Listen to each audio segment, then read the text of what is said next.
nagsasabi sa akin ng ganyan. Lagi ko kasing naririnig ang bagay na yan doon. Saan yun? Sa Amerika. Ha? Nakatira ka sa Amerika? Ang astig mo naman! Akala ko wala na akong maharaping anumang hamon pagbalik ko rito sa atin. Lalo akong ginanaan sa narinig ko. Sa mundong ito, puno ng hamon ng buhay. Walang saysay ang laro kung wala ka namang makakaharap na malakas. Mas mabuti kung hindi ako mananalo. Nagsisimula pa lang tayo. Hindi pa masyadong maaga para sabihin mong panalo na kayo. Isa pa, salamat sa'yo. Alam ko na ang kahinaan mo. Kahinaan? Sigurado ako na hindi madali para sa'yo nasabihin kung ano yun. Sa isang tingin lang? Paano kung hindi mo makita? Laban sa isang lalaking hindi mo nakikita.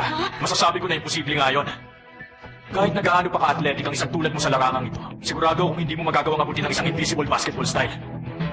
Sa madaling salita, ang lalaking ito ang kahinaan mo.